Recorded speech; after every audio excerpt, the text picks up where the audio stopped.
Oh shoot, we're not gonna go scuba diving today. It's kind of cold for that. But today we will be learning about swimming on the back, or the back crawl. So in order to effectively swim on the back, one must learn to float on their back first, as it is an important foundational skill for the advanced strokes and safety of any swimmers, children, boys and girls. So to kind of give you an idea of a story that you can follow along with, we are boating on the Wisconsin River, and we just want to goof around with the current for a while. So we're going to just do the back crawl. So we want to show off to our friends that we're doing the back crawl. So once we feel comfortable enough floating on our back first, then we can actually get into the steps and cues of learning the back crawl.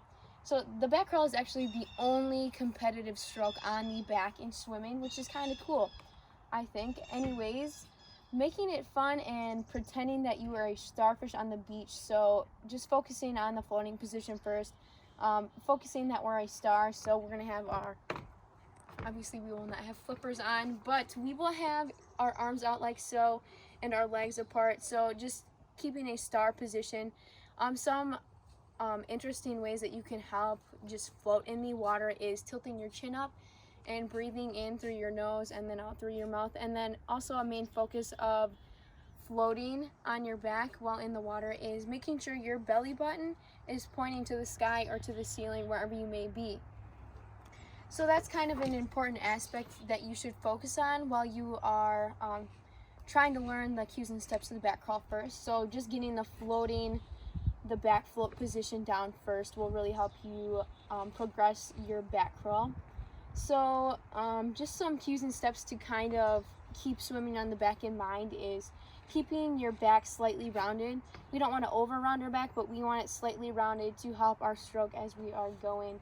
Keeping your upper body relaxed. This may be difficult for some swimmers at first, but just making sure that you're relaxed and just going with the flow with swimming. And then you're going to also want to keep your head still, as breathing may not be as very critical in this stroke. You're going to have to also keep your head above water. And from there, we're just going to focus on some of the cues and steps to the arm stroke first, and then we will go into the flutter kick, which was just like the front crawl.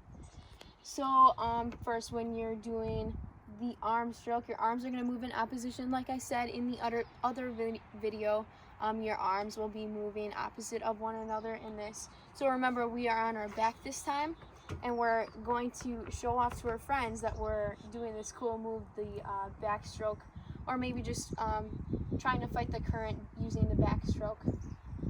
So we're going to begin with our arms straight, and you do not want to move your head at all in this position. So as your arm enters the water, your body is going to roll to that side that you are putting your arm down into the water. So the pinky is going to enter the water first, actually, on this one too.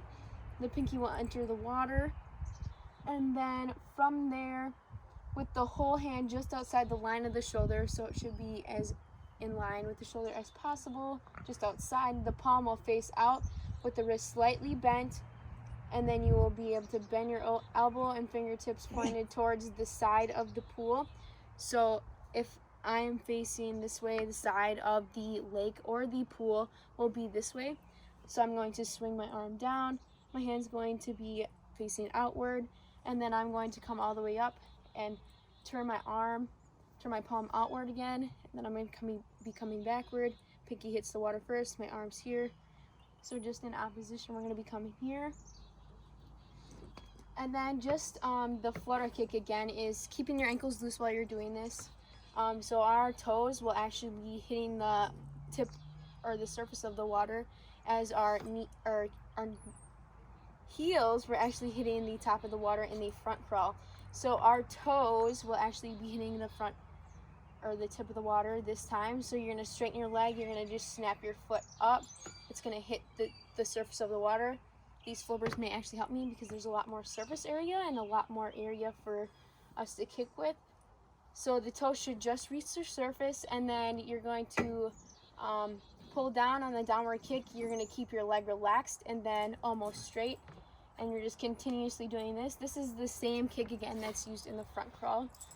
So this is kind of just a stroke that you can show off with, or maybe you're gonna fight the current while we goof around on the Wisconsin River and try to fight the current. So that is the end of the back crawl.